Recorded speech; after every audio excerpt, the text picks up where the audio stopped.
All right, guys, welcome back to the show. LFG 1904 show.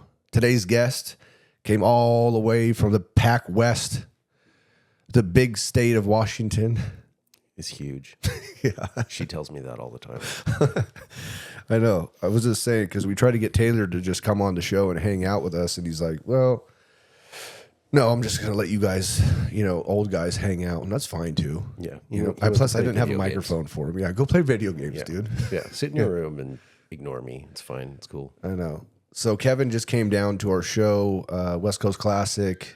We flew him down, right? Yeah. Okay, making sure that was right. I was on a plane. Yeah, okay. I didn't walk. Yeah, thank God. That would have been brutal walk. Me and my 1.5 leg. I know. Yeah. But yeah, man, it's really cool that you did that for us. You came down and what did you think of it? Like, have you been here before in San Diego? I've never been this far south. No. Really? So LA has been the farthest south I've ever been. So, I'm really glad I could do that for you, where I could let you guys buy me a plane ticket and then pick me up from the airport a couple times. Yeah. And then. Oh, no, we're going to get into the couple times part. Like, so Kevin, so last night Taylor calls me and he goes, we're on the phone, and he was just like, man, it was just so cool to have Kevin down here. And like, he was like super grateful too, like that he was able to come down and hang out. I'm like, yeah, he's just a rad dude, and he's like, oh fuck, he's calling me back right now. And I'm like, all right, well, call me back. And then he's like, yeah, you won't believe this. I'm going to go pick him back up. He did his time for, the following week or something. I'm like, okay, call me back when he's in the truck. So yeah, I had to book my return flight, and apparently I can do everything except read a calendar. Right. And didn't realize that I had picked to fly home on November 10th. Right. So I was like, oh, like he dropped me off. I'm like, man, thank you so much. Blah, Right. blah. He bolts. I go to, check into the thing, and it's like, it's not time for you to check in yet, early bird. Yeah. And I'm like, the fuck you mean? Like, I'm going to be in the air in an hour and a half. Right. And I'm like looking in the app, and I'm like, oh, fuck me. That's off. So then I tried to find another flight out, and of course it's 6 something on a Sunday. Nothing. Right. Yeah, nothing. I'm like, yeah, you're screwed. Maybe I'll get lucky and someone will have forgotten their dog, and then there'll be room in like the cargo hold for me or something, but not even that. Right. I'm like, fuck. Yeah, just put me like underneath the plane, dude. I got to go home. I have work to do. Hang on to the tire, like just scoop me into that shit. Yeah. But yeah, so I had to call Taylor, and I'm like, and he's like, what'd you forget? And I'm like, what week it is? That's what I said. I'm like, yo, dude, listen, if you wanted to stay, you know what I mean? Just say so. It's all good. You know what I mean? We get it, man. San Diego's beautiful, dude. This time of year, especially, like you guys are like, oh man, the weather's not the best. And I'm like, this is like prime Washington weather. Like this is the best we get in the summer. Other than that, like right now it's like 50 and pouring rain until May. Right. It's going to be dope. How have you been there your entire life? Yeah. So it's like, it's kind of hard, right? Like I've been pretty much here my entire life. I moved away a few times. However, like when I have guests on that are in certain areas, that's like the question, like, how do you deal? Well, it's the same thing. Like there's so many things in San Diego that we deal with too. Like as of recent, it's been brutally hot in the summer now too. Like fucking got Phoenix hot, Yeah. like wild. And I mean, some of our houses are not even built for that. I mean, when I bought my house, it had no AC. So I was always thinking about the old man that lived there before. I go, how did you survive? But like, how do you guys survive? I mean, when it rains like 8 months out of the year, right? Yeah, pretty much. I mean, but so from having friends now, they're like, well, we ride no matter what, I used to, man. Right. Like the thing I tell everybody is like, I can deal with being cold. I can deal with being wet, but I'm not doing both. Like when it's cold and wet, like I did my time as a young man where I'm riding my motorcycle. It's all I've got. It is December. It is 38 degrees and pouring rain. And I'm in shitty hand-me-down gear, getting to work, clawing my gloves off and sitting in front of the heater until I can move my fingers. Like, I don't have shit to prove. And I've got cool rigs. So, right. Fuck you. Yeah. I'm driving. Yeah, I'm driving. I'm not going to ride. Yeah, like somebody, like it has to be a memorial run for someone I really loved to get me to like set out in the rain where I'm like, Yeah. Okay. No. Okay, cool. Yeah, cool. But as soon as like, oh, hey, did you hear so-and-so? There's like a memorial thing for him. I'm like, yeah, the guy's kind of a dick. I'm going to like go play video games. Right. Or, I don't know, clip my toenails. I got shit to do. Yeah. You know, like, no, I'm good. I'm out. How often do you work? Because Taylor was telling me that you're always in the shop. That's relative. So, realistically, I'm only like 60-ish hours a week, give or take. It used to be a lot more, a lot more. And then in 2018, as I was leading up, I wasn't taking care of myself, and it was one of those where you're spooling out. You got so much work to do, and it's like I just got to work. And the more I work, that means I'm going to get more done. Completely disregarding how inefficient you are when you are working 14 hours a day every day, except Wednesday to Thursday when you don't sleep and you're just working all the way through in the shop. And I'm like, this is how we do it. Hours clocked. No, if you're working at 20% efficiency. Doesn't matter if you're there for 100 hours that week. You didn't get shit done. And then because I hadn't been taking care of myself, I was crashing on a friend's couch, and because I was tired. Like I went over to help him with some carb shit on his shovel. And I was like, man, I'm going to go lay down for a second. And then they found me, I was like non-responsive on his couch and shit. So they rushed me over to the hospital, and it turned out I had diabetic ketoacidosis and severe sepsis. So they locked me in like the ICU part, like isolation, where you're nothing but germs. And it kind of looked like at least the old ward of the hospital, where it looks like one flew over the cuckoo's nest type shit. And I'm just sitting there in this room where the door is locked from the outside. I'm like, cool. There's no window other than what's on the door. You're basically in jail. Yeah. I'm like, this is so rad.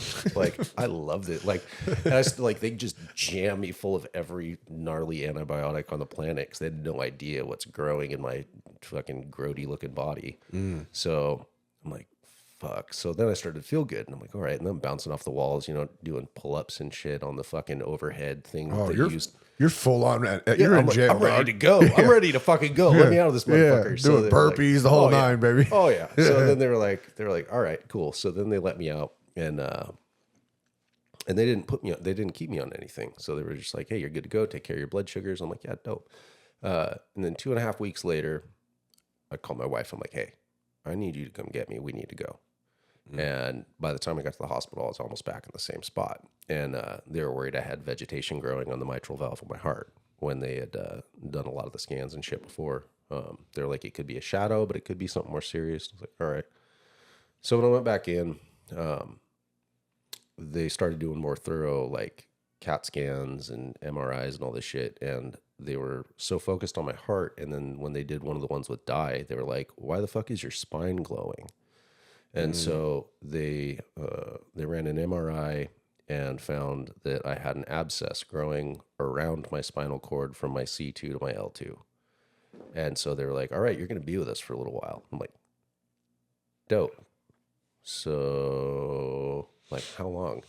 And basically they wound up putting a PICC line in and all this shit, and had me on these gnarly antibiotics. And they never knew what caused it, because when I first showed up in the ER, they blasted me full of the antibiotics. So they weren't able to culture anything to determine what exactly caused it. But yeah, so I wound up on antibiotics all summer, couldn't ride, I couldn't do anything. I had a 5-pound lifting restriction, and just, Right. hanging out in the shop, staring at my toes. And the owner of the shop was like, you are the stupidest smart person I've ever met. Right. Like, you need to take care. And like, he was harping on it hard, where he's like, you're not taking care of you, which is irresponsible, because if you're not taking care of you, you can't take care of the shop. You can't be good for the team if you're not taking care of you.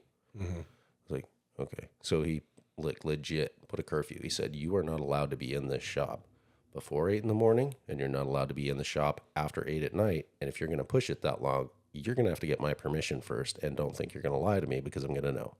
I'm like, okay. All right, doc. Okay. And I'm like I didn't really, like, thinking back on it now, like, it was kind of funny, but like at the time I wasn't really realizing it was a problem until like Like he looked at me and he was like, all right, well, you guys are, you're going to take the whole weekend off for Christmas, blah, blah, blah. I was like, all right, cause I don't have kids and shit. It's just me, my wife, and our cats. So he was like, you're not going to be in here the weekend. You're taking the whole week off. I'm like, okay. And he goes, promise me you're not going to set foot in this shop this weekend. Well, and at the time I was coming off a wreck then, and I was in a wheelchair because my left leg had hardware in it and shit. And so I was like, all right, I won't set foot in the shop. And then all of a sudden everybody started to piece together like, if that wheelchair is in this shop, I'm like, fuck. You're like, my tricks. Yeah, I was going to get one over on you, motherfuckers. Yeah. But then it's like, all of a sudden it's like, wow, this is a problem. They're telling me I'm not allowed to work on Christmas. Mm-hmm. Like, yeah. So now it's, like I said, it's about 60-ish, 55, 65, depending on what I got going. But So what caused that? They don't know? no idea. I mean, it's like you drank some Kool-Aid and then boom, you had some shit wrong. They thought the theory might have been, it could have been something where, because I'm type 1 diabetic and I'm on an insulin pump. So they're like, it's possible that you didn't get something cleaned right. They're like, this type of stuff's really common with anyone using any type of needles for anything, whether it's for a medical thing or not. But they're like, infections are pretty common. They're like, usually we see this with, intravenous drug users. Mm-hmm. And they're like, is there anything you need to tell us? And I'm like, it's almost like MRSA in a way too, right? Yeah, Because like, it goes through your blood and yeah, like you got gnarly. Yeah. And I was like, do I need to tell you what one time I stole cookies and didn't tell anyone when I was a kid? Like, they're like, no, you use any drugs? And I was like, no. yeah. They're like, are you sure? I'm like, yeah. That's the best. Like, wait a minute. like I promise if I did, I'd just tell you. Are you sure? Yeah. I'm like, I think. I don't know. Somebody, like, is there like a drug fairy sneaking into the Maybe middle somebody of the night? roofied me one time. I don't know. Yeah. Like, I mean, are we talking about Advil? Because I take a lot of ibuprofen, dog. Yeah. Like, I promise I do that shit. But Yeah. no. So it's just like, oh, they're like, well, it's got to be from probably something with your diabetes because it's not something that you can like.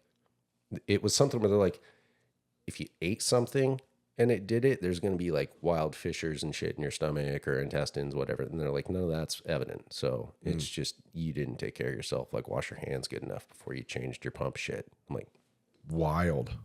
who would have thought Yeah. that me like walking out, grabbing a sandwich with, 80 layers of grease all over my hand and then changing my shit without washing my hands would have almost killed me. Right. That seems normal. Yeah, to some.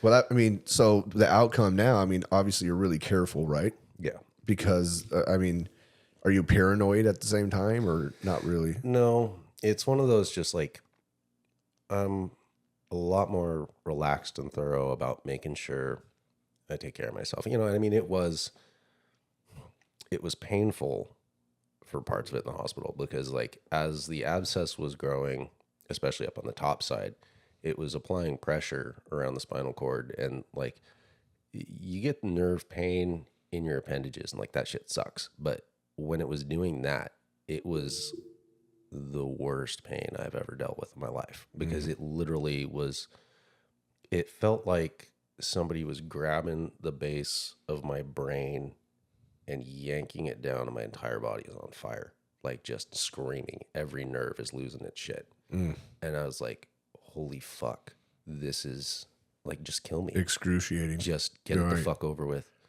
And then, so like that part of it, but watching like, especially my wife and what it put her through, like not knowing, cause like I said, it's her and I are all we have. Outside of the cats. Well, the cats are only good for so much.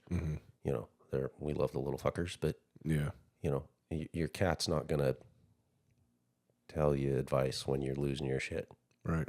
So when she's sitting there, Or take care of you if you're gone. yeah, Yeah, you're still taking care of them. Yeah, yeah, I get that. So watching her go through that, where it's like I need to be, contrary to what she thinks a lot of the time. I always process where it's like, I need to be responsible, make sure I'm taking care of myself and not doing stupid fuckboy shit that is going to make her have to be alone. Like, yeah, I got a pretty good life insurance policy so that if I do kick the bucket, she's not going to be out financially, but money doesn't replace your loved one. Wow. You're super responsible. My wife's like, you really need to get insurance on yourself. I'm like, yeah, sure.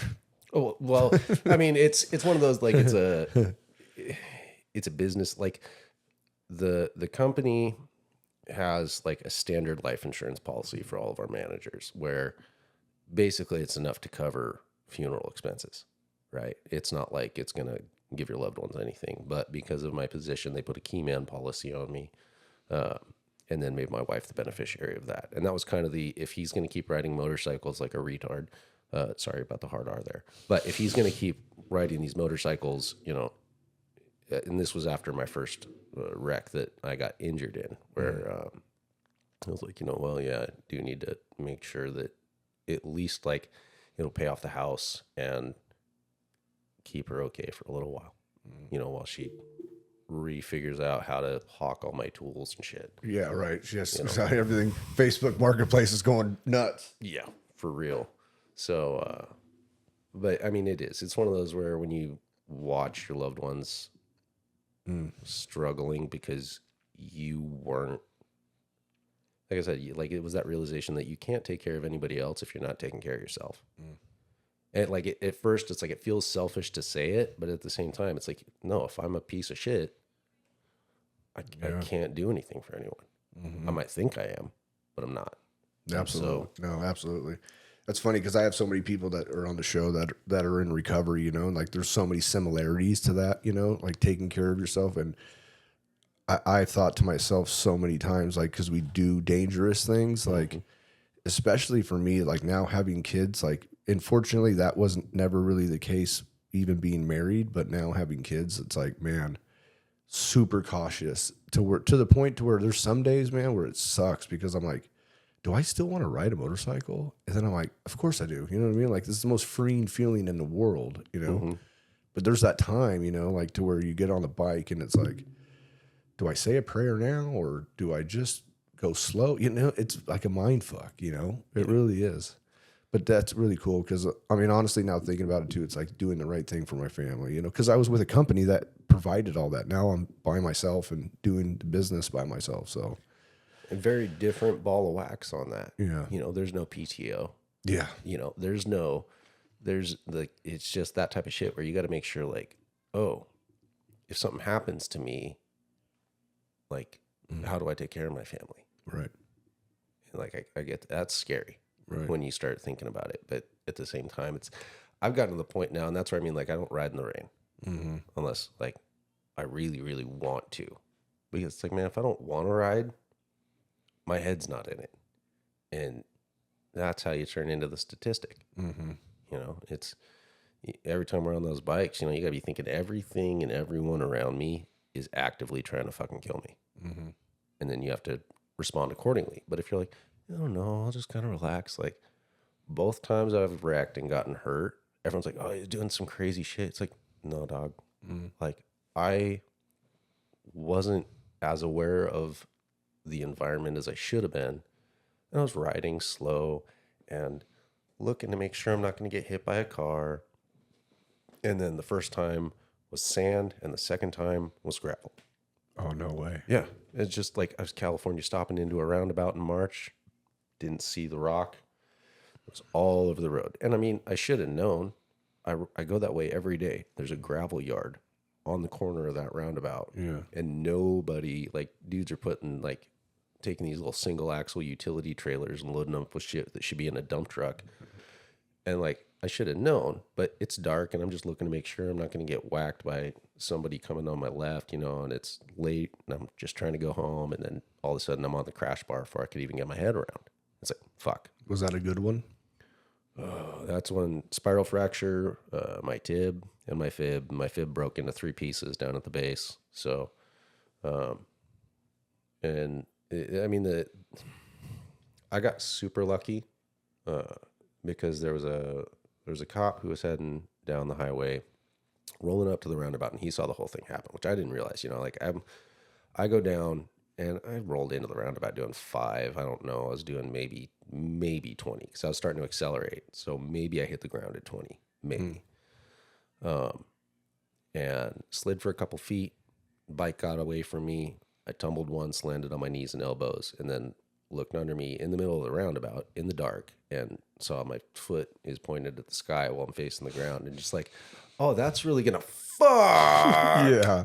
So then now I'm trying to like one knee and two elbow crawl out of a dark roundabout, and I'm like, I'm gonna get fucked.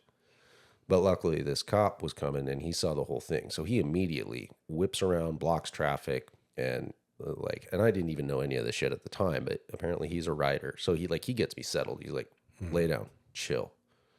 I'm like, fuck, my phone was on my mount on the bike. Well, the bike is now 35, 40 feet away from me. Correct. So, he goes and he gets my phone off the bike, which now I like, no, my phone's going to be on me at all times now. Like, I don't give a shit. I'm not doing that again. Because like, it's one of those, like, what if this was worse? Like, I'm not going to do the what ifs that's going to stop me from riding, but I'm going to do the what ifs that's going to be like, okay, now this is 2 times I've gone down because of debris, a road hazard. How do I change to make sure that's not going to be number 3, at least to the best of my power, right? But it's like, if that dude wasn't there, if I'm out in the middle of BFE, how am I going to get to my fucking phone to call somebody? I can't. So, but anyway, so like he get me all settled and shit and called my wife, and which she was super stoked to hear that I was laying in the road with a broken leg because we had just been fighting about me, taking my 128 out and making it a 132. Sick. So yeah, she was. I mean, I would imagine just thrilled. Yeah, she was so excited. Yeah, she's like, so which room in the hospital are we going to be at? I want to make sure that. Do I need to pack a bag? Yeah, it's going to be fun. So like, do I need to bring some sunscreen? It was a good time. But the cop was super cool, and he actually stayed with my bike until. Or the shop owner's youngest son, he grabbed the trailer and came down and scooped the bike up, but they're 30 minutes away. So the cop stayed with my bike the whole time, so my wife could go to the hospital with me, which was rad. And I'm not usually very trusting or friendly with cops because I've had so many bad experiences over the years with them. Like my first wreck, they were like, no, it wasn't your fault. There's not going to be any repercussions, blah, blah, blah. They ran my license and insurance and all that shit. And I didn't think anything of it. Well, they wrote me a ticket a month after the wreck and like dated it for a month after the wreck. So then I had to go to court and fight that. And I didn't even know until I got a notice to appear for an unpaid ticket. I'm like, what ticket? And I'm like, these motherfuckers. You got to be kidding me. Yeah, no, like I'm not even like. Oh, that's wild. Oh, yeah. Like I called the traffic attorney I always use, and they were like, I used him, once or twice, allegedly. And they were like, well, did you do this? And I'm like, no, I was physically incapable of riding on the date in question. I was in a wheelchair. This is medically documented. Correct. So that's what you called falsifying documents. Yeah. It's pretty simple. Yeah. I'm like...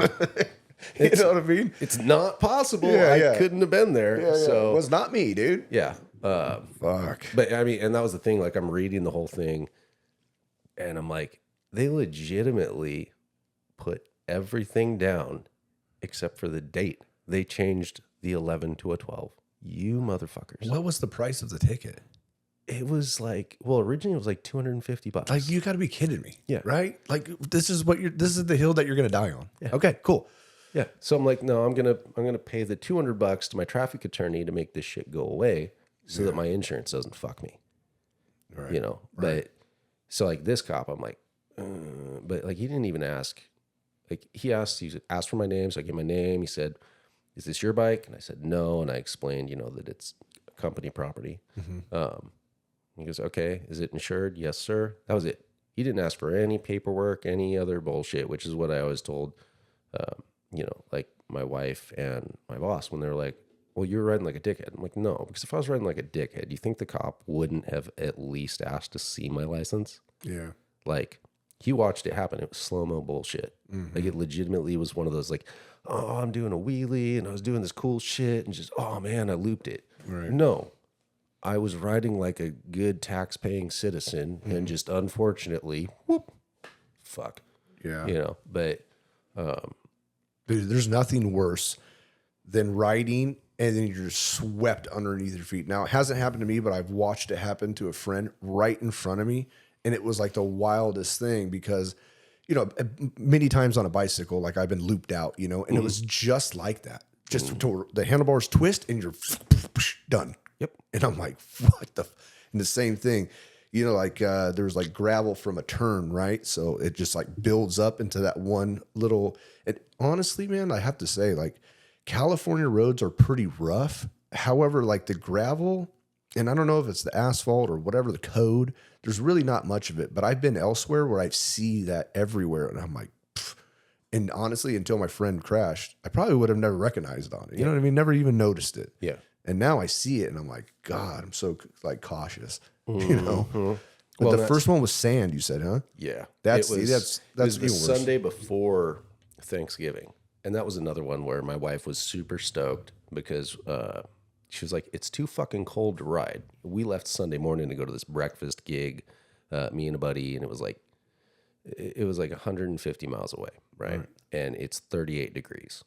And I'm on a lowered, the bike belonged to my boss. Like, this was one of his personal ones that he was letting me borrow because I'd broken my frame in 3 places on my Softail. So it was a twin cam Softail Springer, lowered. Like, it was a dope looking bike. And the tire, I mean, old Dunlops 402s, right? So they're fucking rock hard when they're good. And I'm out in 38 degrees, just like, yeah, I'm taking it easy because I know, bro, it's cold. It's like, I got to be careful. So, and just, we were getting onto this 2-lane on-ramp, nice sweeping curve. I look over my left shoulder to make sure while we merge, I'm not going to get run the fuck over. And then all of a sudden, I'm on the primary. And I'm like, the first thing that ran through my brain was like, slap that fucking front brake, bury that throttle, and flat track out of this shit. And I turned my head around and I'm like, I'm going at that wall quick. No, stick in the fucking low side because I don't want a high side over that fucking wall and into that ravine. That's going to be fucked. Problem was, when I tried to just stick into the low side, the bars swung around. It had these weird custom made, custom bent Flanders bars that, because it looked very old school pan bobber kind of a vibe. Well, the bars fucking swung around, grabbed me by the left ankle, pinned it under the tank, like dented the tank, and then it was dragging me on my ass by my foot in kind of a spinning motion. And I'm like, and then hit the wall, busted the back up. And it was like, it wasn't even a terrible break. It just healed like shit. Like it sucked. It broke just the chunk of the inside of my fib off, or my tib up. And then, like, they wound up having to put a screw and shit and just hold everything together. But it was like, at the time I was drinking a lot and smoking way too much. And so, you know, and being diabetic. So I healed like shit. It took forever and it sucked. But Smoking what? Cigarettes or weed? yeah, no, cigarettes and, cigars. Cigars. Yeah. It was one of those, like, again, you don't realize, like, well, what I'm doing is really not normal and unhealthy until you tell the doctor that you're inhaling 6 full-size cigars a day. And he's like, do you understand how much that is? I'm like, yeah, it's 6. I can count. As long as there's not a calendar involved, I can fucking count, right? Exactly. And he's like, well, each one of those, you know, and so he asked what size, you know, and when he got into the science of, like, okay, what's the gauge and what's the length? Like, when a doctor's just like, that's not healthy, I'm like, yeah, okay. When they break it down into the science, because I'm somewhere on the spectrum where I'm like Rain Man and good at math sometimes, Right. He's like, this is how many milligrams of tobacco, blah, blah, blah, blah, blah, blah, blah. And he's like, so basically you're smoking 2 full packs every fucking day. I'm like, huh. That might be. Well, when nobody you ever put it that way. Yeah. That sounds. Excuse that me, sounds brainiac. bad. Yeah, like, that sounds way worse. So, okay, but because Did my wife put you up to this? Yeah, like, how much is she paying? Yeah. What do you mean 2 packs? Dude? I don't even inhale half the time. Ish. You know, like, dude, it was so. Old Bill Clinton. I don't inhale, dog. You know what I mean? I also don't want them soggy. Yeah. No, Exactly. That is a lot, though. 6 of the bad big rollers. Yeah. And well, and it was like, and it was super stupid too, because it was one of those where, you know, old school bike shop, and at the time was pretty much all like Evos, pans, shovels, you know, and I had this big long beard and long hair, and fucking people would walk into the shop and I'm smoking all these cigars in the shop while I'm working. And in that town, because it's an old town, the building we were in was built in, I think, like 1903 or some shit. It's one of the oldest buildings that was left standing in that town. And so people would come in, right? And it gave them that old nostalgia of the old shops. And at the time, I'm like, yeah, this is fucking cool. It wasn't cool. It was fucking stupid. Really fucking stupid. You know, and like it never occurred to me that we were never getting a higher clientele, because who the fuck wants to pick their bike up and their seat now smells like fucking old cigars? Like, I'm like, well, what do you mean you don't want that smell? It's a good smell. People are like, no, dog. Like, I don't want to buy that leather jacket that reeks like it's been in my grandpa's attic for the last 50 fucking years. Right. Well, why not? You know? I would imagine it's kind of divided, because there are a lot of people that actually enjoy that. You know what I mean? And I'm like one of them, just because, and my wife too. So both of our grandfathers smoked cigars. So we'll smell it every once in a while, and then it's like a good memory. But if you have come from a different family, they're like, no smoking, no drinking, blah, blah, blah, blah, blah. They're like, what the fuck? I don't want to smell like a fucking ashtray. Yeah. Well, or like even people that are like, man, I like the environment, but I don't want my shit to smell like that in my garage. Right. Or in my closet. Like, right. So it's not cool. Yeah. So what you're telling me is it might not be the coolest thing ever. That's I'm gonna have to fact check this. Yeah. Sounds off. But I don't even remember. How long did it take you to like have that realization where you're like, fuck, I'm more aware of it now? Quitting smoking, and it was really stupid because I drugged that out way too long. And my wife was beyond patient with it. Like, and I still like, I'm like, I don't know why she put up with me. Like, that woman is... I know, she sounds like an angel. She's way... What's your wife's name? Her name's Lisa. Lisa, you are a angel. Let me look at it right here in the camera. I'm going to tell you right now.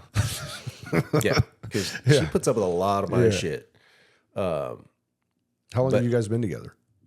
So this December will be 21 years. Damn, how old are you? I'm 38. Wow. So I always joke. So I'm like, everyone's like, how'd you meet? And I'm like, oh, I met her at her 18th birthday party. And they're like, yeah. And I'm like, yeah. And like for the first 6 months, she would have to buy me cigarettes because I was only 17. So like, then everyone's like, wait a minute. Yeah. But yeah, so we've been together since she was 18 and I was 17.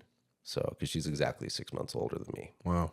But, and somehow she, I mean, at the time I was a lot cooler. Because back at a different time in 2003, it was really cool to have long black hair in your face and shit. And I was in a touring band. I dropped out of high school and I was going to build my career on playing music, skateboarding, and dirt biking. You know, that's where it was at. That's rugged. You are going to go places, kid. Fuck yeah. Sign me up. Oh yeah. And Lisa saw that. She said, that's mine. She's like, yeah, that scrawny looking motherfucker with the scraggly hair that smells like he hasn't showered in 3 years and looks like he's on a lot of heroin. That's the one. He doesn't have a driver's license. Perfect. He had to renew his permit. Green flag that shit. Dude, it's so funny. And I'm like her parents, luckily, because I was a shithead teenager. Really? I would have never known. I know. It's hard to believe. It's super hard to believe. Somebody in my position. I mean, somebody that looks like Kurt Cobain with black hair. I mean, I don't know. You know? Oh, no. He looked like he ate a lot more than I did. Oh. Yeah. I was as tall as I was about 6'2", and 145 pounds. Beautiful. Yeah. It was dope. That was the thing. A beautiful man specimen of all kind. Oh, yeah. Like, you want to talk about back in the day, like the whole, like, the old school, not the lame emo, but when it was actually like punk shit, when we started looking like Fugazi, Rites of Spring, like cool shit. Cool shit. Like, yeah, no, I don't cry about everything. But Yeah, like it just like you look like you have to learn how to stab somebody because I'm not hitting anybody. Right. I just got to Just make use sure, weapons. get really sharp about figuring out what in the room is a weapon or can be used as one, and make sure you hit right the first time. Because if you miss that, you're done. They're gonna fold you like a blanket. I think all of us skinny guys think that same way. I was a puny guy too, so it was always like read in the room. No, I'm just looking for weapons. Yeah, you know what I mean. Just, Like, I sit there because at the party you will with beat me up one hard. fucking bottle of beer that I've been nursing forever, and I'm like, if it's not completely empty, it's more usable that way. Yeah. And everyone's like, "Are you gonna finish that?" Oh, I'm on it. 2 hours later, it's just warm, flat, gross shit, and they're like, "Oh, Well, it's the last bottle, dude. Sorry, I'm gonna keep it. I kind of like it. I collect bottles too, so yeah, I need to put this on my windowsill so that people know how cool I am." It's dope. yeah, I know. It's so funny because you're saying like, I didn't even have to redo my permit. Like when I first met my wife, I was taking the bus, right? So she would come and pick me up from work, and mind you, 34, so my life was in shambles. Okay, and she was like, why don't you just try to get your license? And I'm like, nah, okay, And I had so many, like literally, like I would be arrested so many times for driving on suspended license. Yeah. And like I said, my life was in shams, right? So I'm like, fuck that. They're not going to give it to me. Like I have two DUIs and blah, blah, blah. And I go there and it was like $600 fine. And I'm like, fuck. And she's looking at me like, you're such an idiot. That's all it took. You could have been driving. You could have been driving for, a year ago or whatever. You literally spent that on public transportation in the last 2 months. Yeah. Dude, talk about humbling yourself. Yeah. The worst. Mint. I know. So what were we saying now? Now I'm like, there's so many things I wanted to ask you. And I'm like fucking rattling my brain now. Because I definitely wanted to circle back with like the abscess on your spine. Oh, like, did you have to have surgery on that to remove it, or were you just taking like antibiotic? No, they just had me on. Well, it was a weird deal with the antibiotics because it wasn't really going away, and I'd been in and out of the hospital all summer, right? And they were trying not to. They were trying not to do surgery because the concern with that was that they would end up pushing the abscess into my spinal cord instead of just around it. And they're like, if it goes in, you're done. You're probably going to be a quadriplegic. So, and I got super lucky too, because the first time I was in, they did a spinal tap, and somehow they managed not to hit the abscess with the needle and then contaminate it as it went into my spinal cord. Like that's one of those like fluke lucky bullshit things. But that could have been really bad. Yeah.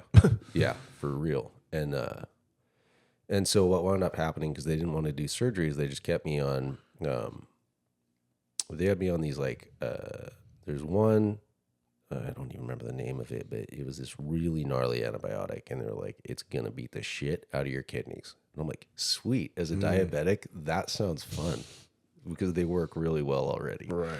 And then the other one was just on this like pump. So I just had this routine. I'm like, yeah, great. I got fucking tubes all over me all the time. This is rad. But they couldn't figure out why it wasn't going away. And then one of the last times I was in the hospital, this doctor was overseeing like I don't remember the name, like apprentice doctor, whatever the fuck, right? Dudes that are just out of med school, and he's overseeing to make sure that they don't like prescribe some chick boner pills or something. And so they're like, oh, okay, and they're looking at my blood sugars and shit. And then all of a sudden, the supervising doctor goes, you're a diabetic. I was like, yes, sir. And he goes, you're a type 1 diabetic. I said, yeah. He goes, why do we have you on IV antibiotics with a Dex backer? And I'm like, I don't know. I was told that was the only option. He goes, no, we're literally pumping you full of sugar water. You should be on a sodium-based antibiotic. And so they said, well, that's not available in this pump. And he goes, who cares? Give him the little fucking balloon thing. So I get these like balls, rubber balls that they fill up, and you just plug it in. And instead of a pump, the rubber just contracts and squeezes it in over time. And as soon as he put me on that sodium-based antibiotic, like it was like a month later, shit was gone.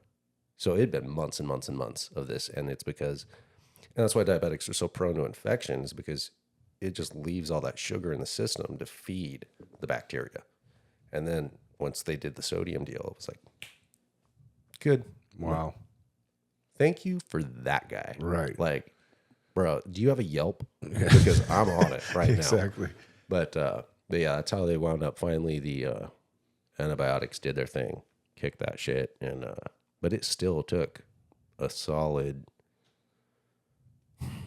It took almost a year before I got back to normal after that.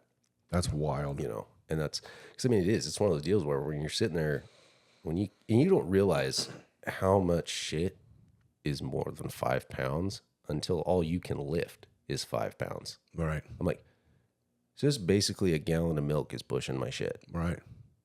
This is dumb. Yeah. Like, I'm sitting there at the grocery store with my wife, double arming all these bags of groceries, and I'm just standing there, and everyone's looking at me like, you piece of shit. Yeah.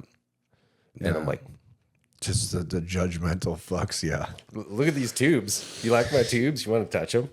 Touch my tubes, It's dog. like you have to like just have your shirt off at all times. Be like, I'm fucking handicapped right Yeah, now. so all the motherfuckers. different, like, don't probes and listen, you cocksuckers. I can read the room. All right, dude. Oh, dude. Speaking of shirt off and medical shit, when we were going into the Stampede the other night, right? Like, they had all the security up front, and they were like blooping everybody and patting them down. I'm like, all right, like, I see the deal. And I'm like, I got through TSA. I can get through this. So, like, I pulled all my shit out, everything except the medical shit. And I'm like, hey, I got this insulin pump. It's attached to me. Guy's like, all right, cool. So he scans me and then he starts patting me down. And he's like, I need you to take out whatever. He like gets to my stomach. And he's like, I need you to take out what's in that pocket. And I lift my shirt up. And I'm like, that's attached. And he goes, oh, I'm so sorry. My bad. And I'm like, yeah. Where's my free Diet Pepsi ticket, dog? Yeah. So, but like, it was kind of funny. Where like, and they were like, yeah, check them twice. Make sure you get the butthole. And I'm Yeah. like, shut up. I already been through TSA. I don't need that again. Yeah, exactly. Dude, I'm at a fucking country line dancing bar. What the fuck, dude? Yeah, what do you like, mean? What you want am me I to take it gonna out? do? What am I gonna do here? Like, am I gonna like what? Just hey, you want to see what your blood sugar is? Come here, I got you. Yeah, fam. dude. By the way, it's not reusable. Yeah. So beautiful Lisa wants to take you to meet the folks. How was that? Super good. Hit it off right there. Really? No. Okay. I know it's hard to All right. imagine, but I mean, I'm shocked. Yeah, it's I was not the ideal candidate for their daughter's hand. So basically, they outlined a couple rules. They were pretty extreme, like super extreme, because they were like, you have to get your driver's license, you have to quit smoking, and you have to get your GED. Wow. And I'm like, bro, not cool. I mean, I'm literally going to be a professional dirt bike punk rock star. Yeah, what do I need? What do I need a GED to play bass for? You know what I'm saying? Nobody listens. Were you to really me good anyway. at riding dirt bikes too? Yes, and by yes I mean completely fucking no. I was fucking terrible. Okay, so I mean, I love the mindset though. Oh yeah, You know what I mean? Like, I'm literally going to be famous yeah, no matter what. I have so many different avenues. So yeah. This GED. no one has ever tried this before. Ever. They're not as smart as me. And by me, I mean I. yeah. I failed English. Yeah. That was why I had 2 sophomore years. I dropped out after my second sophomore year Okay. because I failed English. Said fuck it. I don't need it. I'm going to be famous. Well, yeah. Or I'm going to be a rock star at least, right? Yeah. You played in If a band? not, I'm gonna. Yeah. That was actually the ways that I got out of state originally was in because I was in a band with college dudes. So for them, L.A. was the farthest south before this trip I'd ever been, and that was because I don't fucking remember the name of the shithole we played. Yeah. Some dive bar. No, it was a nicer like actual music venue. The dive bars, I think we played. I don't remember the names of every shithole that we played, but we played a couple in San Francisco, which I hope it's better now. But at the time, and I mean this disrespectfully, that city smelled like shit. Every it time I still does. stepped over a fucking manhole cover, I was like,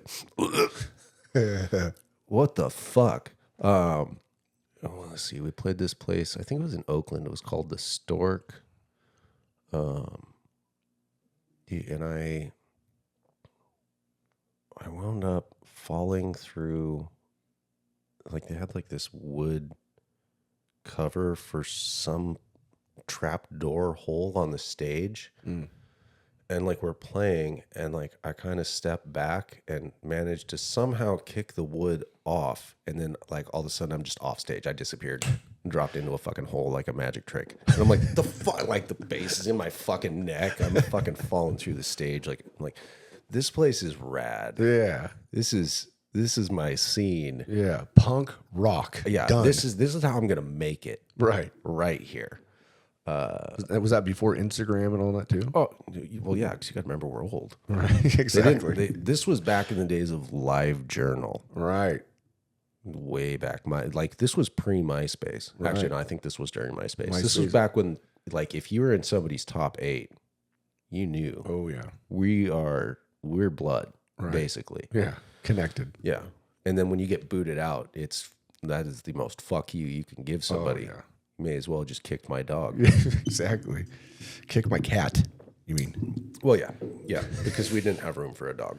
Right. I love dogs. I love all animals. Like I'm not really a people person. I'm an animal person. Right. But cats, like, and cats get the worst fucking rap. Like everyone's like, oh, cats suck, and I'm like, sorry that you've never experienced a real cat. Like my cats don't need me. They want me. Your dog needs you. It needs you. Yeah. My cat's like, hey, we're cool. I don't need you, but I'm stoked when you get home. Right.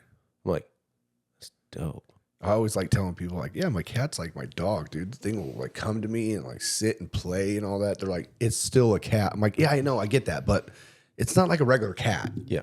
Like I know exactly what you're saying, because there are just like cats, and then there's like cats, dude. Yeah. Yeah. Like there's like whole different. It's all in how you raise them and train. Like everyone's like, you can't train a cat, and I'm like, bullshit, you can. They're fucking smart. And smart as fuck. Yeah, and like, bro, they know. They know they're people. How come you and your wife never? Do you guys just didn't want to have kids, or what? At first, we kind of did, and then, or at least I kind of did, and then as time went on, it was one of those where I was like, man, no.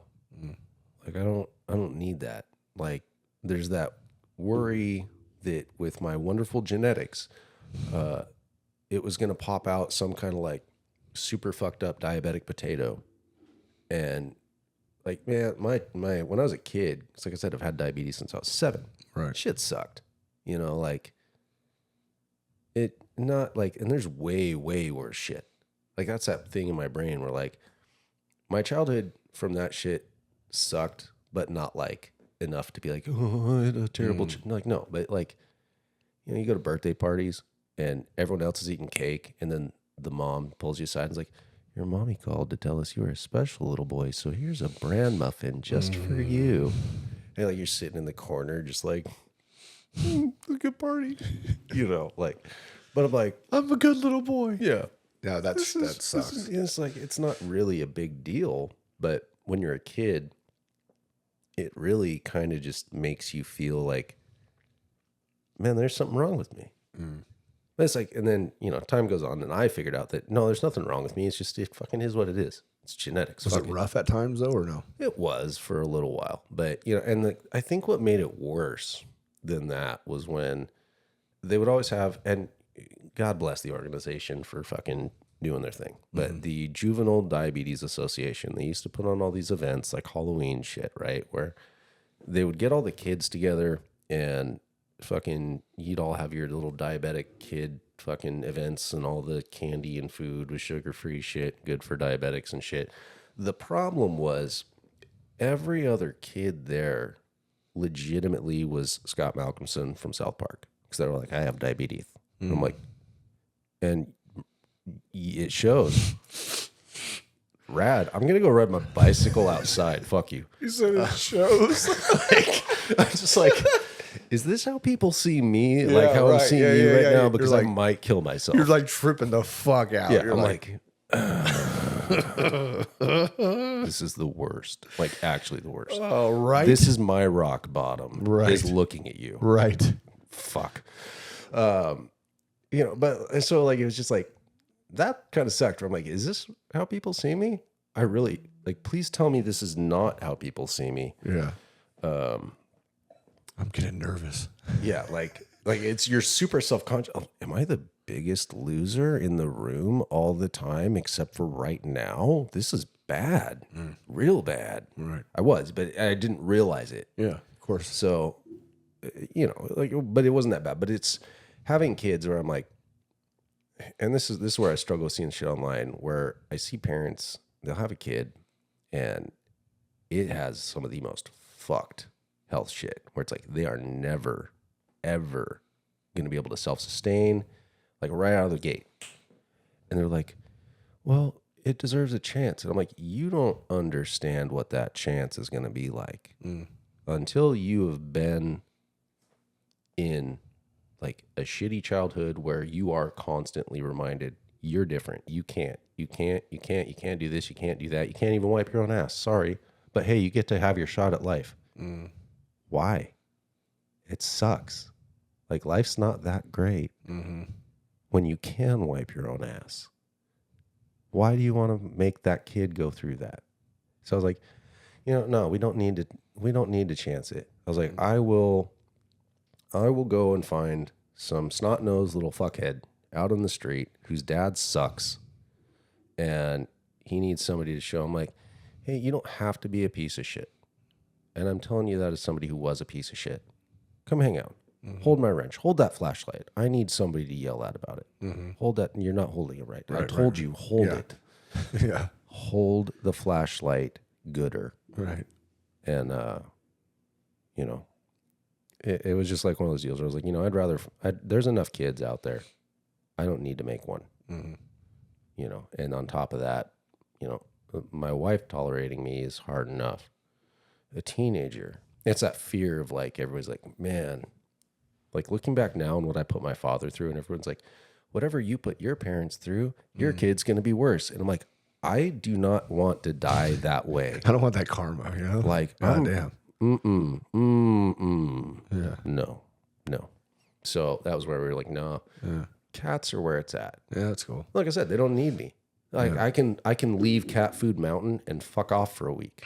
True. And they're going to be fine. He's going to be stoked when I get home. He's like, yo, dog, we have something like other than that kibble bullshit, because that'd be cool. And then we can hang out. Right. All right, cool. A kid, I can't build Kid Food Mountain. Right. What are you going to do? Dude, when we traveled to go to Sturgis, we stayed away for the entire month, but we have a cat and a dog, right? So the dog came with us. Cat stayed at home. Our sweet neighbors came over and kind of just looked after the cat. Like, we have an automatic fucking shitter, an automatic food thing. It's you know, we can leave forever and the cat would be fine as long as there's food and the shitter gets out of the fucking thing and somebody fixes it. Yeah, right? the fucking robot dumps the shit out. Exactly. Yeah.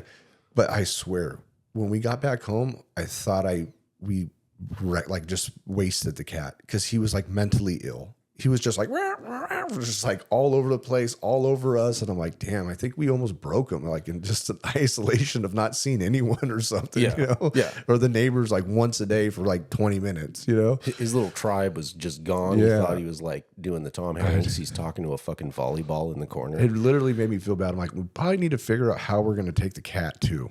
You know, like, I don't know how that's going to work, but I see people traveling with all their animals, so we could do it. Or just not travel, because I mean that was a lot. That sucks. It was a fucking lot. It's fine. Yeah, it's good for you. So your parents, or I'm sorry, you're basically your in-laws now. So they were saying these are the rules. How long did it take for you to meet their standards? Honestly, I don't fucking remember how long it took me to quit smoking that time. The driver's license thing didn't take long, but it was like, and I smoked that test like a rock star, except for the parallel parking, which was weird because I'm very good at parallel parking. I suck at using my imagination because during the test, they were like, all right, I want you to imagine there's a car 1.5 car lengths ahead of us. What kind of car? Are we talking 1.5 like Geo Metros or 1.5 Cadillacs? like 1.5 cars. A car is not a unit of measure. Right. Like large is not a unit of measure. I love your brain, Kevin. It's not good. I'm like, can you just go fucking stand there or put a cone? Give me. I failed. Yeah. I'm like, don't tell me to imagine it. Give me an actual mathematical. You have number. such a great personality. Like I know I'm all over the place, but like watching you on Instagram, like when you get really ranty, it's fucking. It's so great, dude. Because honestly, don't watch me on the internet. it's like I swear, it's like I'm waiting for just the ball to drop. You know what I mean? I'm waiting for like something, and majority of times it happens, but it's very subtle and very sweet. And sometimes, like when you have the camera just on your eyes and not the rest of your body, I'm like, he is good. Like you are made for this. No. Like,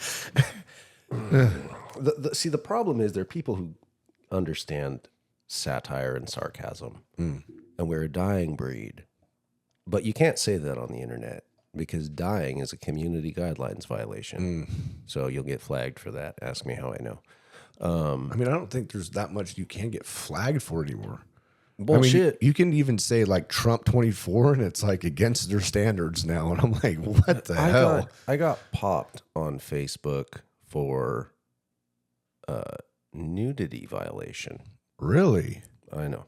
Well, I thought people wanted to see my nipple, but turns out they didn't. well, no, I talked myself out of that. I was like, I don't want people to see me. That's property of my wife. That's Lisa's. The rest of y'all don't get that shit.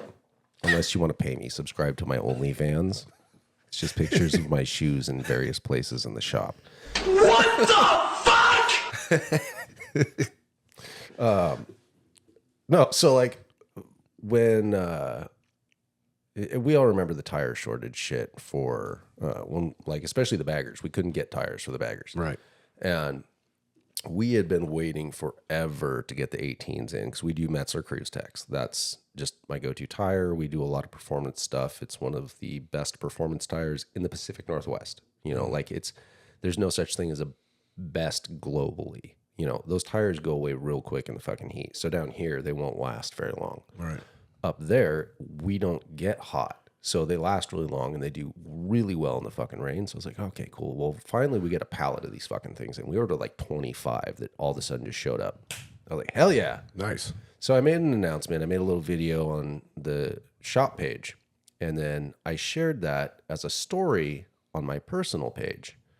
So Facebook flagged the story on my personal page, sharing the post from the shop, flagged it for nudity. And I'm like, ha ha ha, stupid AI. I'm just going to appeal it. We're going to be good to go. Right. No, they said, fuck you. They doubled down and they locked me down for fucking 6 weeks. Wow. You went to, for 6 weeks, you went to 6 Facebook weeks jail. I was in Facebook jail for tire nudity. I'm like, there's not even a person in the picture, bitch. What do you mean? It's an elephant. They don't even have a person as an icon on the fucking tire. There's no Metzler man. It's a fucking elephant. That's a trunk, like an actual trunk. I promise. That's just a trunk. But no. They thought it was a locked penis. me up. I didn't see it. I wasn't looking. Right. But apparently somebody at Meta, maybe they're diehard Dunlop people. I don't know. They were like, no, you're going to run fucking Dunlops like every other Harley rider, brother. Yeah. Fuck you. Yeah. And I was like, no, please don't. Put the brother back in brother. Yeah. Your ape hangers aren't pointy enough yet. Yeah. God damn it. So I see that you're drinking non-alcoholic beers. Is that what you do now? Like there's no hard alcohol, no beers. How long has it been since you've had a drink? About, I think, 3 years now. So, I think. I don't remember.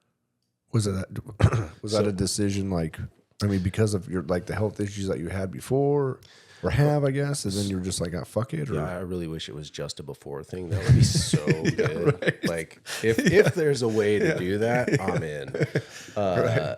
No, so I started to develop a cholesterol problem, and so they put me on a statin, and I'll just tell the whole fucking thing again. They're like, how's your liver? And I was like, it's the hardest working son of a bitch on this floating ball of bullshit. They're like, okay, well, this can impact your liver function. So keep it down to 1 or 2. I was like, you mean like an hour? And the doctor was like making notes and shit. And I'm like, why are you doing that? Please stop. Don't. You already know it's gonna be bad news. Yeah, when they just Click when they into don't the say ping. shit, and they just what did you just write down? Don't do that. So she was like, no, like a day or less. I'm like, okay. So I got to thinking about it, and I'm like, man, I'm already on so many fucking meds. I don't want to add anymore. Right. So let's see if we can do this with diet. And Lisa's a big health nut kind of person, and so she was like, all right, well, so she basically fed me like a fucking rabbit for a month. And we went in for my 30-day follow-up, and they're like, your numbers look fucking great. We're glad the beds are working. I'm like, I'm not taking them. And they're like, what do you mean you're not taking them? And I'm like, well, I'm not taking them. And they're like, how did you do this? I'm like, just with diet. And they're like, how? I'm like, just eating right. And they're like, oh, so are you going to keep doing that? And I was like, fuck no. I will curb stomp my way through a field of freshly orphaned puppies for a slice of pizza right now. Give me the fucking pills. Right. It was just like I'm sitting there every time we go to Costco, right, with like our little cart full of organic bullshit. And I look at some kid over there with like his fucking $1.50 fucking Costco glizzy, just, and I'm like, fuck you, kid. Give me that. Yeah. Fuck. Straight punking a kid for some Oh, sugar. I was about Or ready whatever. to fucking stab someone in the neck for a slice of pepperoni. Like, Yeah. so I started taking the meds, and every Friday, my boss comes over from the big shop, and we sit down and we drink beers and we talk business, usually for 15 minutes tops, and then it's just bullshit hangout. Like that was his like vacation, and he says that he's like, this is the closest thing I get to a vacation every week is coming over and having some beers and bullshitting, because he's a hardworking motherfucker. So I was like, yeah. Well, I started to notice for like that month, we were always drinking Heineken. That was his choice. I was like, all right, it's consistent. It always tasted the same. But for some reason, it started tasting different. I was like, maybe we got a bad batch. Because like I'd fully just stock the fridge. Whenever it'd start to get low, just restock the fridge and all that shit. But I was like, it's not tasting right? And it was right about Thanksgiving. I was like, it's fucking festive and shit. They've got the festive Stella pack for the holidays. Fuck yeah, Christmas and shit. Gobblers. So I grabbed a pack of that. And I had 2 that Friday. And I don't remember driving home, but I remember waking up puking blood violently all night. And then I was hungover for like 3 days. Like bad, brutal. After then drinking how much? 2 Stellas. That was it. Wow. And so they were like, well, they ran some tests and shit. And they're like, well, here's the deal. You can stop drinking or you can start dialysis. And I'm like, Whoa. gotcha. So I was a little nervous, not because I was like, oh, I'm really not an extrovert. Like it very much was the just little bit of a comfort blanket in social situations. But I was like, I don't need it. I don't need to drink. But then I was like, this is going to get weird because I work in the motorcycle industry, and everywhere you go, it is just beer. It's just drinks. That's everything is everywhere. I'm like, fucking, how am I going to do this? Because I don't want to be, go back to that shit like when I was a kid where, no, I can't eat that. It's not good for me. Right. So a friend of ours at Christmas, she was like, well, have you ever tried any of these NA beers? I'm like, well, no. Because like I'm thinking back to when I was a kid and my dad would drink O'Doul's and shit. And I was like, that's fucking horse piss. Yeah. And I'm like, no, I haven't tried that. And she was like, here, try this. This is Athletic Brewing, one of theirs. And like I'm looking at it and I'm like, it's got, like it says it's an IPA. It's got nutrition facts on the fucking thing. I'm like, all right, I'll try it. And then I was like, this actually tastes better than a normal IPA. And there's no alcohol. She's like, yeah. I'm like, so I can, because I like the taste of beer, but I was like, so I can drink these, take care of my diabetes, the way the little label says. There's no hangover. I don't end up making a fucking douchebag out of myself because of alcohol. I just go to my normal reasons for making a douchebag, not like there's no added assistance. It's hard to believe that I might need that, but Exactly. so it's like, okay, this might be a good solution. And so that's when just that easy. Where I was like, yeah, this is what it's just life now. I was like, man, if I would have known this earlier, I would have just done this way sooner. Right. Because this is way better. Way, like, I hate feeling like shit. And like as a diabetic, the hangovers are worse. I bet. Way worse. You know, but I was like, oh, so it, like for me, it was, like I said, it's people ask like it's a recovery thing. I'm like, no, not for me. Like I don't have that issue. And one of my closest friends, he did bad. And fucking, I don't even remember how many years he's got now, but like, cause he had like 13 DUIs and his shit was a mess. Wow. And he's actually the guy who sold me my first Harley. And like now, like for me, he's an example of how the program actually works, you know, cause he's married, like grandkids, like, and he's just got his shit together. He's a business owner, fucking just rad shit where I'm like, fuck yeah, dude. Fucking good for you. And like, it always felt weird for me. I was like, I don't want to like drink in front of you. And he's like, do you have a problem? I was like, no. He goes, Yeah. Then who fucking cares? Yeah. Don't give me one. Yeah. I'm like, I have to say that to Taylor all the time. Like, you'd be like, nope, do not put beers in his booth area. And I'm like, bro, it's cool. You know what I mean? yeah. It's totally fine. I mean, it's like, I used to tell people, because alcohol was definitely my problem. It started that way. And then it led to heroin, you know, at the very end. And meth, too, and everything else. But, you know, I used to always say, like, yeah, well, you know, as long as there's not a needle and a syringe around, you know what I mean? You'll be fine. But, you know, just being around it, period, like, there's no concern. But it's funny, like, I wish, so one of my relapses that I had, I went to a bar with my friend, and I just got out of a treatment center, and I came back home, and everything was good, and I was drinking, blah, blah, blah.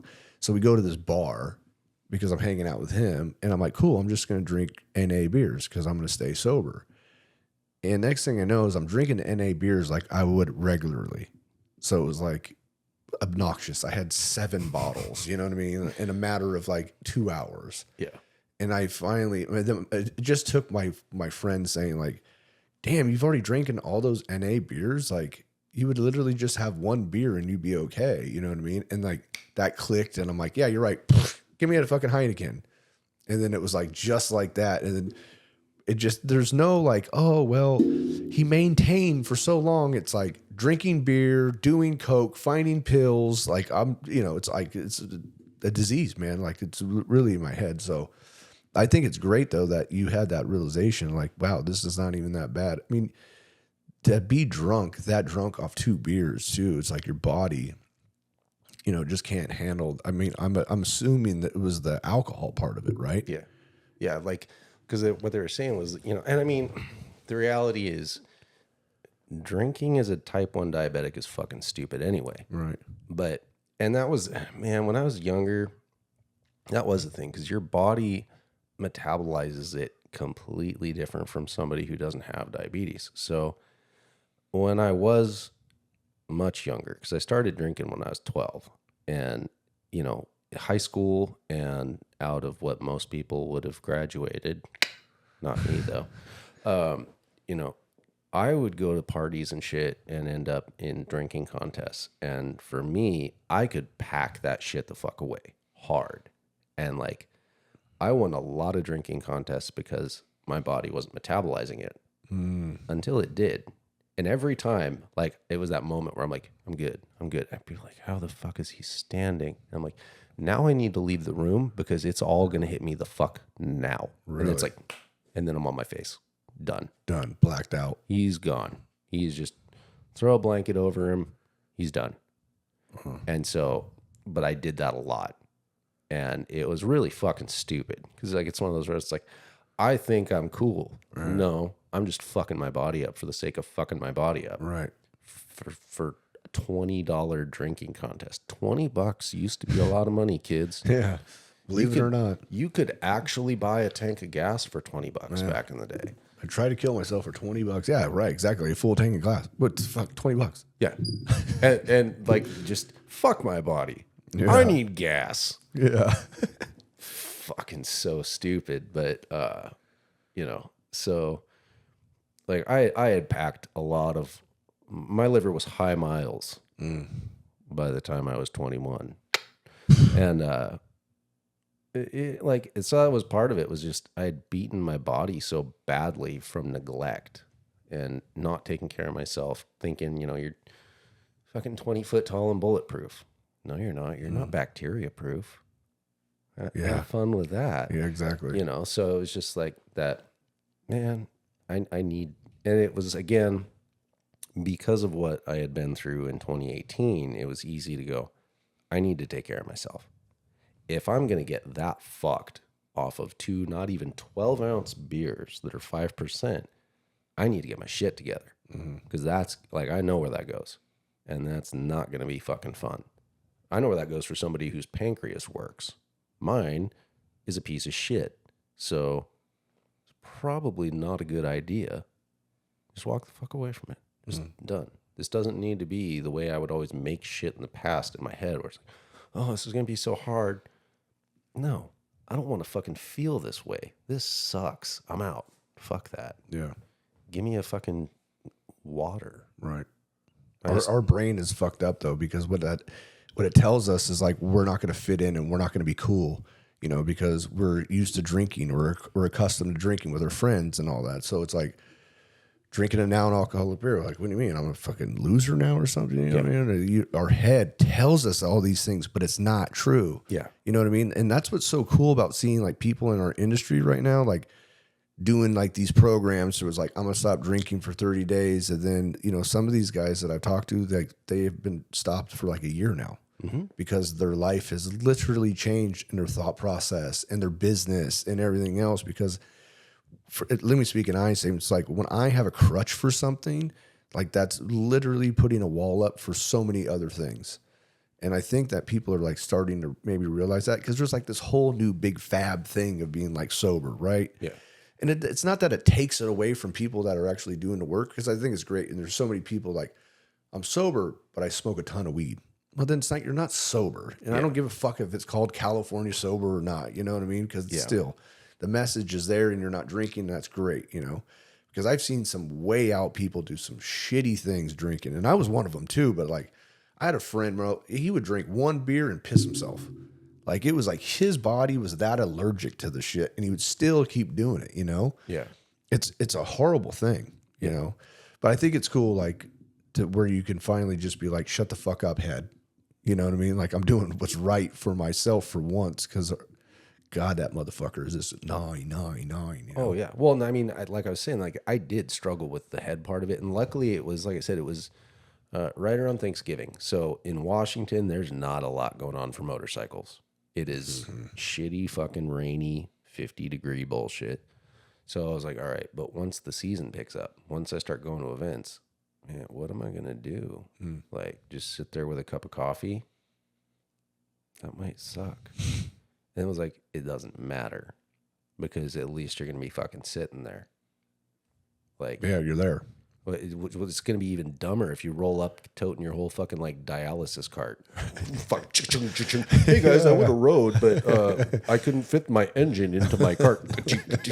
Like, no, dude, that's fucking stupid. Like, fucking pull your head out of your ass. I just literally pictured it because I'm a lot like you. I like to picture things, I think that's why I love doing podcasts so much too, because like we're telling stories, and I feel like sometimes I'm like right there. Yeah. Even having a conversation, like, are you like that too? You can have a conversation on the phone with somebody. Like, for instance, yesterday I was talking to a friend and he was telling me these details of his life and childhood. And I felt like I was in the snow with him because that's what he was talking about. And I was like, man, I just got goosebumps, dude. Yeah. My brain is fucked up at times, Yeah. Like no, it's, really, it's wild the way that some people like us can process that and then put you in that moment. Right. You're like, oh, damn. Yeah, my feet are cold. Yeah. Why don't we have shoes on? Right. You know, Why am I pushing this fucking cart Yeah. right now with all of my instruments? down down the sidewalk, Yeah. knocking over people's bikes. Like it just, like it's just one of those where it's like, am I that insecure? No, fuck you. But and I mean, part of that too did stem from. It did go back to like I said, the bullshit childhood thing. Oh, my childhood. No, my childhood wasn't that bad, but it was that mindset of I have to be different for my health. I have to be left out of that for my health. It's like that sucks. And like I always hated the thought of people looking at me like I was weak or like I was a cripple. Like, oh, he can't pour. I'm like, no, fuck you, not pour me, not pour me. Fuck off. I can do that shit. Were Tell you me always fuck- like that though? Yeah. See, that's great. And Because I'd get mad. Yeah, I would think like the psychological shit would fuck me up, you know, like even if people like the lady that was giving you the, you know, cake, you know, it's like, oh no, your mom said you're special. You know what I mean? You hear that and it's like you're fighting that off all the time. Yeah. Well, and I mean, it was, and one of the problems too back then, you know, explain to a fucking room full of 7-year-olds what the what the word non-communicable means. Right. They just know I have a disease. He's sick. Yeah. Non-communicable is not in their vocabulary. Yeah. You are on your own on that fucking playground. Right. And it's like, man, this kind of sucks. And that's where I had to kind of learn to just, I'm going to show everybody that I fucking can. Fuck off. And like, that's where I have such a problem with shit that I see online with people like, oh, I'm sick. I can't. Fuck off. Yes, you can. Get up. Pick yourself up and do your shit. Maybe you can't do it as good as somebody else. You just have to do it better than you did it yesterday. Yeah. I agree. I hate it. And honestly, like I hate bringing this up too, because this is like a big fucking stigma all the time. Ever since COVID. This and COVID. But I swear to fucking God, people became weaker after COVID. And I noticed it even when I was at my work. You know, my company was a pretty conservative company, you know, and it became woke. You know what I mean? And I'm like, wait, what the fuck is happening here? Like, why are we catering to all these things now that are make believe? You know, and that's not even like, oh, I'm just thinking that. Like, no, it's really make believe. But like, how are we this weak now over a fucking COVID flu? And it's wild to where the progression on Instagram has become, because it's really, really awful to see like how fucking pathetic people are. Yeah. It's really sad. Well, and I mean, like, because the problem with it is people would see how I'm trying to figure out how to say this in the least douchey sounding way possible, but you know, like both my wife and the guy who does all our CNC machining in the shop, they both got COVID, and it fucked my wife up hard. Right. Like almost in the hospital, like bad. And she did have some like after effects that are still there. You know, but you know, she's not always just like, oh, well, ever since COVID, I can't, you know, like it, like, yeah, like it was, and I got the vaccine because I felt like it was what was right for me. I was like, everyone's like, well, what if it kills you? And I'm like, so would the fucking disease. I have the immune system of a 90-year-old cancer patient. I'm just going to fucking roll the dice. They're like, well, what if it's going to be the zombie apocalypse? Then I'm going to run out of insulin a month in and fucking slowly die anyway. I don't give a shit. Either it's going to work or it's fucking not. Fuck it. You know? Yeah, you can't even risk that. Yeah, no. And So- that's what I mean. Like for some people, like, yeah, it's right. Cool. And like, that was one of the things too with, because I hate politics and everything about it and all the fucking, everybody got into the whole fucking whether or not it should be mandated, and I'm like, no. It's the same thing like with fucking helmet laws. And I have had this stance forever. I am 110% pro helmet, and I am 110% anti helmet law. Me too. Same thing with the vaccine. I think the vaccine it worked for me because I was the only one in the fucking shop who didn't get it. And we're in a small shop back then. But do I think that the government should be able to step in and say, hey, you have to take this? No, fuck you. No, fuck off. I took it because I felt it was right for me. I'm not going to tell somebody else like, hey, you have to take it. Fuck you. No, fuck that. Yeah. I do what's right for me. I agree. And like I said, same thing with fucking helmets and all that shit, where it's like, man,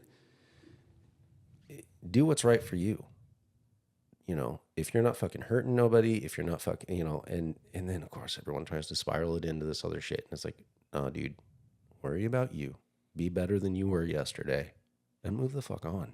Like, get over it. But I don't want to do this. Like the people with the I can't mindset.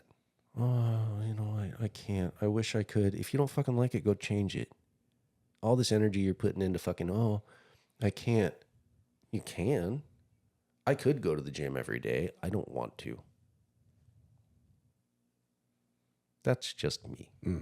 But I read a lot of stupid shit. I don't read anything. Everyone's like, oh, have you read this novel series? I'm like, no, I've been reading on automotive engine management systems. Like it really is. Like, I read for fun, but it's like technical documents. Right. I don't read the Harry Potter saga.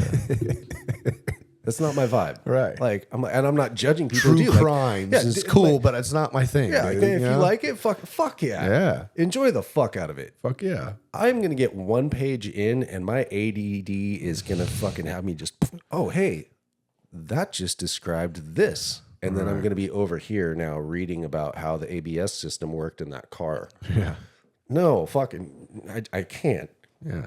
My parents actually didn't even know I knew how to read until they walked in on me when I was like fucking 13, and I had the service manual for my 1974 Honda TL 125 out, and I'm like, and my mom went, "You can read?" I was like, hey, honey, guess what? He's not retarded. We got him. He's not. He's actually not. Well, I mean, he's maybe a little, maybe a touch, a sprinkle. They used to call it Asperger's, but we're not allowed to do that anymore because it's got ass in it or something. I don't know. Oh my god, fuck. But yeah, so it's like, but the I can't mindset, like I can't with that mindset. Like, no, like, man, if you want to, you can. For a large majority of things, like, and again, it's within reason. I can't will my pancreas into working because that's not scientifically fucking possible. Very true. But I can take my fucking insulin regularly and monitor my fucking blood sugar so I can lead a normal-ish life. I don't have to be Mr. Sit in the fucking corner and I'm sickly and I can't go out and do these things. Poor me. Yeah. Yeah. No, I can set up my shit with a fucking continuous glucose monitor so that while I'm fucking riding, I get an alert through my cardo that, hey, your blood sugar is getting fucked up. You need to pull off the fucking road and fix this shit. Cool. Now I can go on longer fucking rides. Now I can join the group ride. I'm not going to be holding them back because like, oh, hey, we need to stop every 30 minutes for me to test my blood sugar. Now it's, I can get closer to leading the same type of life as them. I can work towards keeping up with those guys. It's like, if you don't want to do that, there's nothing wrong with not doing it. There's just something wrong with complaining about not being able to do it. I agree. Like, no, I don't want people. Like I said, that was the problem with this was like, man, I don't want anybody else in the industry to think I'm weak. Who the fuck cares? I'm weak if I can't fucking show up to a goddamn event and not drink. Right. That's weak. So it's like, fuck it. Yeah, there's a lot of people that just show up to get drunk, and then it's like, man, I wish you would have not even came. Yeah. At least that was my story. They're like, Jesus fuck, dude. There's the road, jack off. Yeah. Well, no, even like when it was an event, February 2019, and my leg was still fucked. I was in a walking boot then, but I wasn't drinking really. Like I would have a beer or two, but there was a lot of concern about, if I fell, I would hurt myself worse again if I let myself get out of control. So I would very, very like one or two. And I'm at the event, and there was an issue with a vendor who will remain nameless. mostly because the scenario involved the owner's son. And I had a problem with their product fitting. And the guys at the booth were like, oh, our tech guy's not here right now. He'll be back at the booth. I'll talk tomorrow. I'm like, all right, cool. So then we're at the meet and greet thing at the bar. And, you know, I'm having my one Heineken, walking around with my fucking boot, my crutch. And then they bring him up. They're like, oh, hey, this is our tech guy. We'll call him Jeff. And I'm like, hey. And like, it was a big problem. I was getting real pissed. And Jeff was a drunken buffoon in the moment where I'm like, okay, cool. So they're introducing me so I know who I need to talk to tomorrow. So long-haired, greasy-looking Jeff says to me, well, what's the problem with our shit?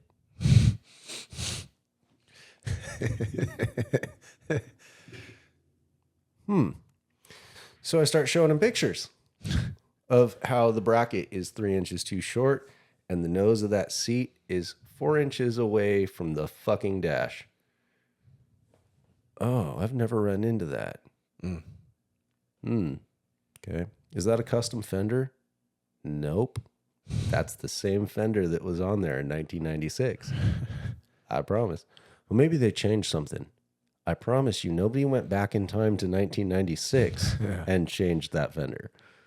Well, oh no, the 16 baggers, there's a frame change. And so that's why that doesn't fit. Okay, so here's the same seat on a 12. Notice the gap is exactly the same. So did they just change it in 12 too? And it started going off and I'm like, I'm about to fucking punch you. Yeah. Like, because it's just that sloppy drunk. And I'm like, this isn't how you do business, bro. I'm trying not to get mad.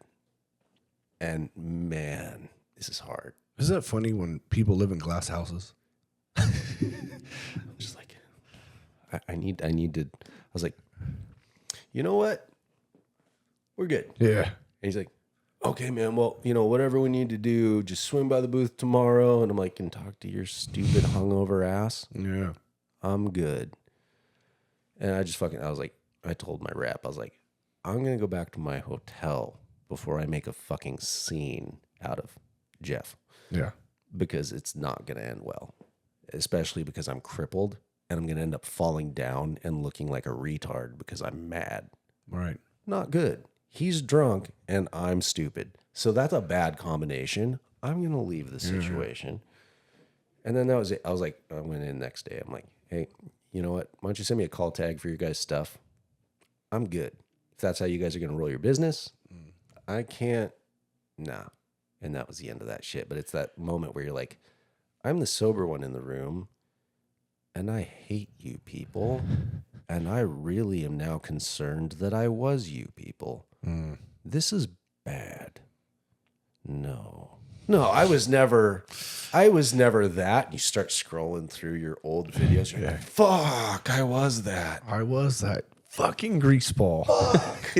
Fuck you, Jeff. Yeah. Was that before Jeff's company imploded or? Oh no, Jeff's company is still very prominent. Oh, fucker. So the company that you work for, is that not your company? Nope, it is not. Really? So I am the general manager, is my official title.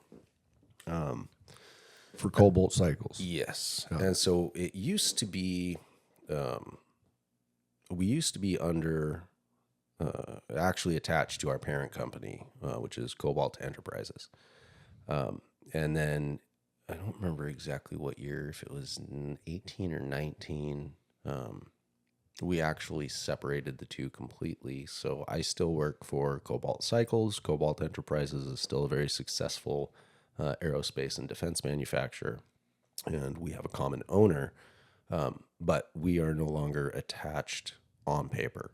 So sometimes we will do manufacturing jobs for them for the stuff that doesn't require any kind of ITAR control, some of their overflow work, and then we will contract over to them for like a lot of the sheet metal stuff. So like we make engine stands for, currently we have them out for twin cams, both A and B, and for all of the pre-twin cam big twins, so Evos, shovels, pans. And so those were all made over at Enterprises at the original parent company. So it's I think it's 88,000 square foot facility over there. And everything from commercial to, like I said, there's parts that we make for SpaceX. There's parts that we make for various defense manufacturers. And there's examples of all that on their website. So it's, and I mean, capabilities, I believe all the way up to, I know we have several 11-axis machines, and I don't remember what else there was that was bigger than that. But, and then 4K fiber laser sheet metal system, paint in-house, powder coat in-house, pretty much everything except for anodizing we do in-house over there. Wow. Which works out for us because then I'll just subcontract over and they do powder coat stuff for us. So like when I need, we buy the powder coat and then shoot it over. And like if I'm doing a bike and we want everything this specific color, we'll buy the powder, fucking send everything over. Cause it's not just like, it's a wild setup because it's like a feed track type of deal, kind of like a dry cleaner. And it's like the powder coating line's like 3/4 of a mile long. Damn. It just snakes through. There's like a, I don't even remember the whole setup, but there's a wash booth, primer booth, a drying booth, and then the powder booth, the bake booth. It's like it just rolls through all the shit, and within 2 hours you go from a raw product to a finished powder coated part ready to go in a box. I get some cool shit for what they do, and like Cerakote and shit, and they do, and it's all again because of all the aerospace and defense. You know, it's an IS 9100 certified facility. You know, there's so many processes, and it has to be so precise. Where it's like, you know, oh well, this is exactly how thick the paint is. Okay, cool. I can now factor that in for what I'm about to be doing because I know what that's going to change for my tolerance on the bike. It also came in handy when we had a lot of issues with warranties on certain engine parts, where they'd be like, "Are you sure you're measuring that right?" And I'd be like, "Here's a video of where we put it on this machine, and these are certified, guaranteed down to the 100,000th of an inch." So no, I was a little bit off. It's actually worse than I thought. Yeah, right. My bad. You know, so like there's a lot of that comes in handy, and you know, like the owner, like I said, he's a hardworking son of a bitch. You know, like just there's a lot of people like, well, you know, you think you could make more money somewhere else? I'm like, maybe, but I'd have to work for someone, not with someone. Big difference. Huge fucking difference. You know, like it's like working with a manager or a leader. Yeah. Right? You know what I mean? There's two different things. Fuck working for a fucking manager. Yeah. Brutal. No, like he's in at 3 a.m. every fucking day, and he goes home at best case scenario 4 in the afternoon every fucking day. That's wild. And you know, like I think he took a vacation for a weekend back in 2019. We got to go to a Drag Specialties, what they call their dealer ride. And we went down to Tucson, Arizona for the weekend. Had a great time. He just took another weekend off last week. That's the first time since 2019. That's wild. You know, and like even on the weekends, he's at home working on our stuff because we have another we have 3 CNC mills in our shop in Granite Falls, and then he has one in his house, and that was our very first machine that we bought with this company is over there. So we do a lot of different stuff, and you know, a lot of the first article R&D stuff we do over there because he does all the programming, so he wants to be able to hold it. And you know, he's an old school machinist, so like he can make anything manually, and when he does his programming, it reflects that. It's not the same thing like a lot, and I'm not trying to shit talk it. don't get mad. Respectfully, it's not just another hyper mill job where you say, okay, these are the points, boom, and then the fucking computer tells the tool paths and the speeds and everything. Like, he programs it all very different, and there's something to be said for that. And so that's where, you know, on the weekends, he's at home and he's setting the shit up. Cool, gets it going, goes out, and while it's running, he's mowing his yard. And he comes back in, okay, cool. You know, make sure it's all fucking good. You know, it's that type of just work mentality, you know, and he's got he likes a lot of toys, right? Like just off the wall shit. Like he's got he's always wanted a cord, which that's even old for me, right? Like this is, Auburn Duesenberg cord. Google it. I'm not going to explain. It's an old car. It's rare. He found one. Yeah. And so like, that's his thing now, is like, he's slowly restoring this fucking ancient car that they made for 2 years. It's just like that type of shit, where it's like, man, that's some rare shit. You don't see that shit. And he's like, oh, it must be nice. What do you mean it must be nice? He went out there and fucking worked for it. Yeah. He still works for it. Yeah. How old is he?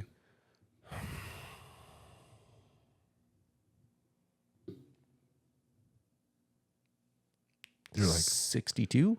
Yeah. You know, built different, man. Yeah. You know, it's that just old school boomer work mentality. Yeah. You know, and that's where, and again, the perspective where he's like, you need to chill the fuck out. Go home. Right. I'm like, okay. Yeah. But yeah, so that's, he picked me up out of a shop that was going under. And I've been working in that shop for 3-4 years. And for the last 2 years I worked for that guy.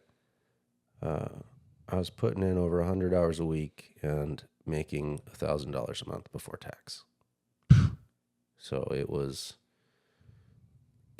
a huge fucking shock when all of a sudden now I'm working in a shop and every Friday I'm getting paid what I was told I'm going to get paid. Right. And you have medical and dental and vision. Go fix your fucking eyes. Mm-hmm. Life insurance for your wife. Yeah. I'm like, what? Yeah. What is this? What do I do with this? Yeah, like, right. I know how to process negative. I know how to process hate. What do you mean you like me? I don't trust that shit. Yeah. It doesn't feel right. And then like it took a long time for him and I to like really understand each other. Because like, I'm like, this isn't why. What do you see?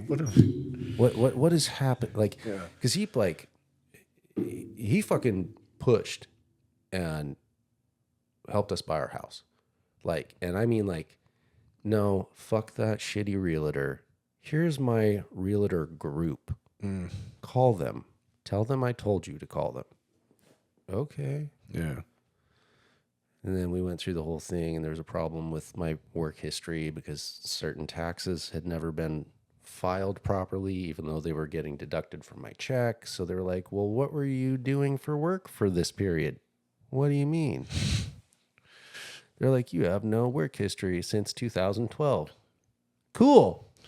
Fuck me. Right.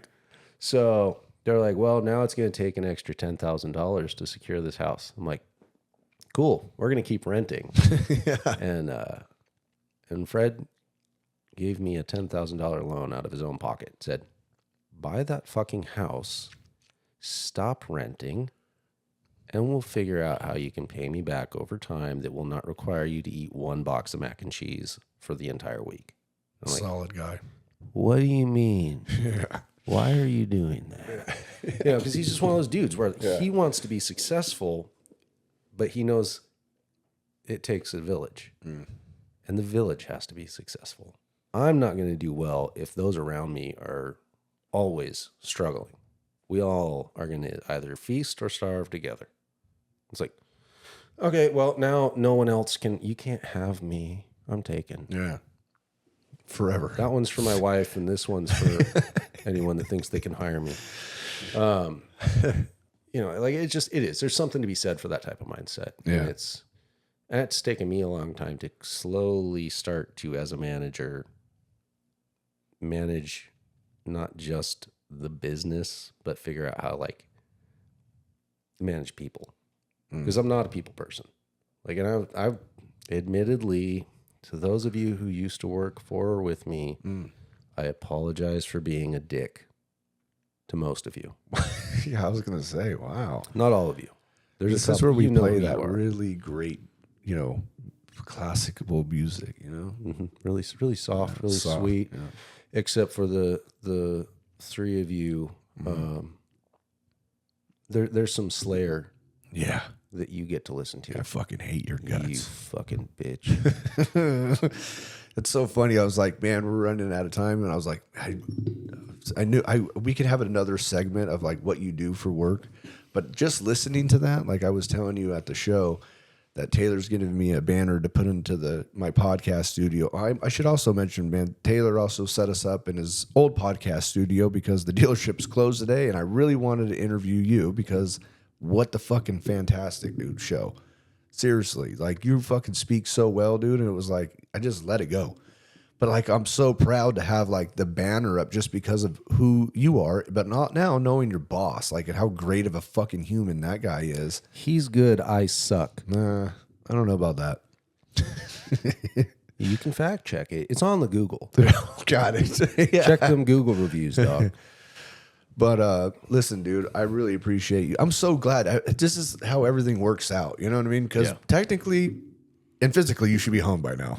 Yeah, It's like no, I you should have been home last night. Yeah, you should not have been here, and then everything works out, you know, in LFG's benefit. So what can I say? I can dyno tune your bike, but don't ever fucking ask me to read a calendar. I can read 1,002 brochures on a motor, And then tell you the exact tolerance at what temperature that piston will have to the cylinder wall. yeah, But I don't know the difference between September, October, or November yeah, it's okay. the 10th, I which mean, is basically the same thing same as thing, October the 27th. They're almost the same, but not. but not. I mean, close. Yeah. The year was correct. I think. I think. All right, dude. Listen, I really appreciate it, man. Like, this has been a banging ass show. This is so cool. We're back on YouTube. You're the second show, man. So it's like now I have all these things that I can remember by. You know what I mean? You make me like a fuck it, whatever. But I really, your story is amazing. Like where you came from. I mean, we went through everything. Like I literally thought like. And I even said to you, like, we're just going to talk shit, you know what I mean? And have it fun. And it got really interesting and really cool because, like, for me, I got to know you and so are my listeners and viewers or whatever the fuck, you know, now. But, yeah. Hi, Mom. Yeah, I'm on TV. That's what I texted my mom. I go, Mom, I made it again. I'm back on TV. Fuck yeah. Yeah. She's like, cool. I've never even watched the show or listened to any of your podcasts. So whatever. She's like, okay, good. We're going to put that right on the fridge. Good Right job. there. Yeah, good job. But, Well, thank you for having me. Thank you for, Taylor and Shannon, for sure. for sure.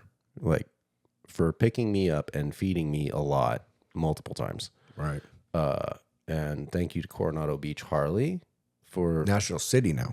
Oh my God. correct. National City. There's a lot of confusion when I was trying to figure out how to Google where the fuck we were going. Yeah. So thank you to Exactly. National City Harley for loaning me a motorcycle to ride for the weekend, which How is my cool. first time on a motorcycle since my wreck in March. Really? Yeah. I mean, off of a dyno.